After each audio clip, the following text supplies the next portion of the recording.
نن ورځ به د تاریخ یوه برخه راسپړم، تاسې هم راسره تر پایه ملتیا وکړئ.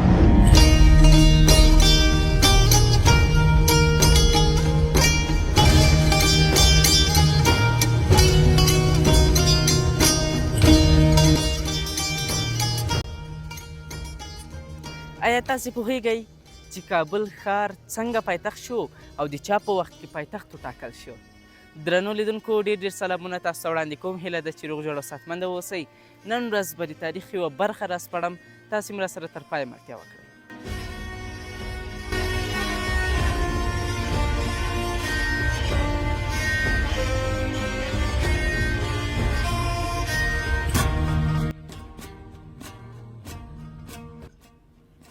کله چې احمدشاه دراني په 1840 زېږدیز کال کې خپل امپراتورۍ سلطنت جوړ کړ، کندهار یې پایتخت وټاکه.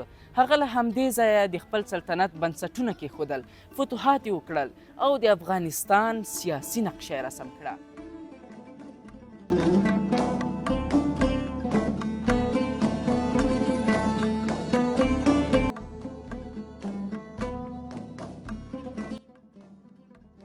کندهار د احمدشاه دراني لپاره هم مټ او هم ذهن و، خو کابل په هغه وخت کې یو عادي ښار و، نه مرکز. دا چې احمدشاه دراني به کابل ښار ته ډېر زیات تګ راتګ کوو، د کابل ښار د ولسوالیو څخه د کلیو څخه به یې دیدار کوو، خو هېڅکله یې د خپل امپراتوري سلطنت پایتخت کابل ونه ټاکه.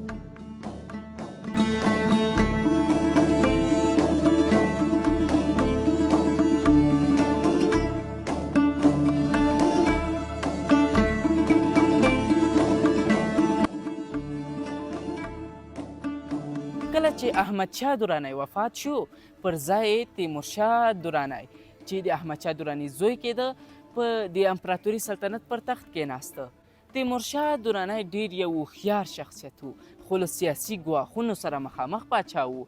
هغه دا چې په کندهار کې د پلار واک ډېر زیات و، خو تیمورشاه واک په کندهار کې دومره زیات نه و. یعنې د تیمورشاه لپاره د هغه د پاچایۍ لپاره کندهار خوندي ځای نه و، ځکه چې په کندهار کې داخلي اختلافونه، قبایلي فشارونه او د شاهي دربار پر ضد هڅې پیل شولې او ورو ورو په زیاتېدو شولې.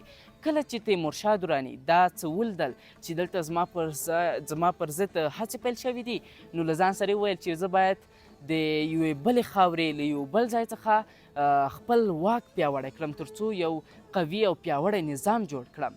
نو همدا و چې کابل د تیمورشاه دراني پام، ذهن او فکر ځان ته راوړ.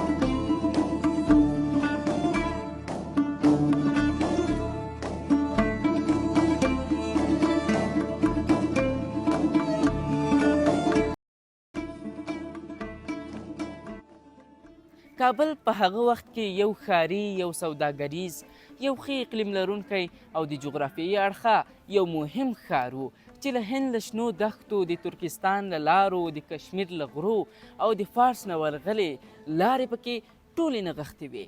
او بله دا چې کابل ښار یو تاریخي لرغونی یادګار هم درلودو چې د مغولي دورې څخه نیولې تر غزنوي او غوري دورې پورې، چې تل د تمدن له خوځښت سره تړلی پاتې شوی.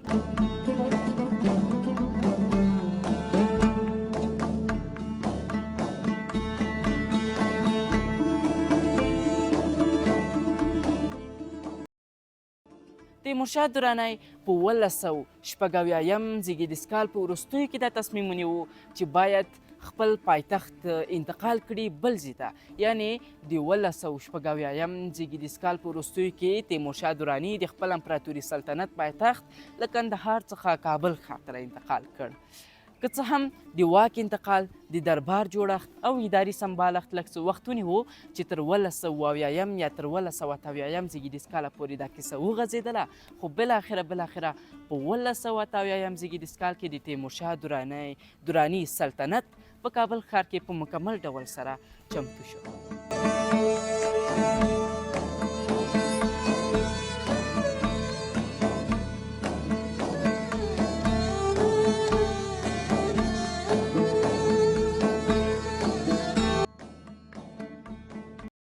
دا پریکړه د تاریخ لپاره ډیره یوه لویه لحظه وه، ځکه چې د افغانستان د ملت او سلطنت ذهن او فکر یې له کندهار څخه کابل ښار ته انتقال کړ. تیمورشاه دراني په کابل ښار کې ډېر یو لوی دربار جوړ کړ، نظامي قرارګاوې جوړې کړې، شاهي ماڼۍ جوړه کړه، باغونه یې جوړ کړل او همداسې جوماتونه یې جوړ کړل، مشورتي کوټې جوړې کړې. بالاخره دارالسلطنه یې تنظیم کړه چې له همدې ځایه یې د خپل سلطنت چارې مخ پر وړاندې وړلې. کابل ښار ورو ورو د افغانستان د سلطنت سیاسي، فرهنګي او اداري مرکز شو چې د علم، د تعلیم، د قلم او د سیاست زمینه هم دلته خلکو ته برابره شوه چې نه یوازې پاچا بلکې لیکوالان، قاضیان، مامورین، سفیران، منجمان دا ټول په همدې ښار کې راټول شول او کابل ښار نه یوازې سوداګریز تمځای وګرځېد بلکې د امپراتوري سلطنت سرمغز وګرځېد.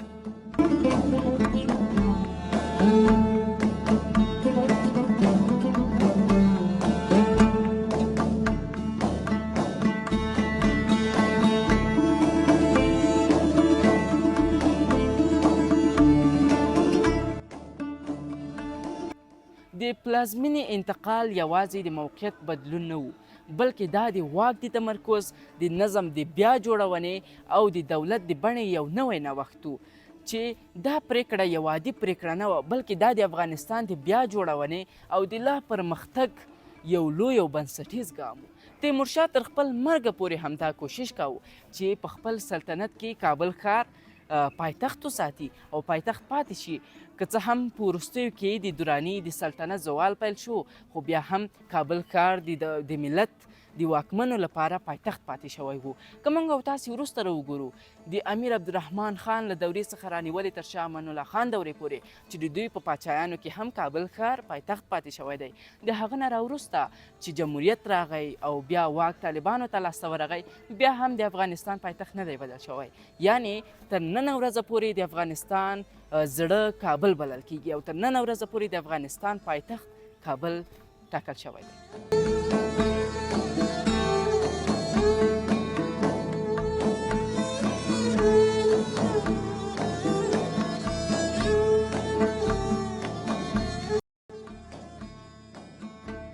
د کابل د پلازمېنه کېدو کیسه یوازې د یو عادي ښار کیسه نه ده بلکې دا د سیاسي شعور، د دولت سازۍ او د تاریخ د تحول کیسه ده. دا ښیي چې څنګه یوه پریکړه یو ښار بدلولی شي او څنګه یو بدلون په ملت او پر تاریخ باندې ژور تاثیر پرېښودلی شي. که تاسې د ارګ دروازې وینئ، د ارګ دیوالونه وینئ او یا هم د تاریخي ودانیو شاوخوا ګرځئ، د تاریخي ودانیو دیوالونه وینئ، دا یوازې خښتې نه دي بلکې دا د تیمورشاه پریکړې دي، بلکې دا د تاریخ پاڼې دي، بلکې دا د یو ملت ذهن او فکر دی، دا د یو ولس حافظه ده. که څه هم په پخوا وختونو کې کابل یو عادي او سوداګریز ښار و خو نن ورځ د افغانستان د برخلیک پریکړې پکې ترسره کیږي. نو دا وه د کابل د پلازمېنه کېدو کیسه، یو تحول، یوه پریکړه، یو ښار او یو موټی تر څو د تاریخ زړه شو. تر بلې خپرونې ټولو ته ښه وخت.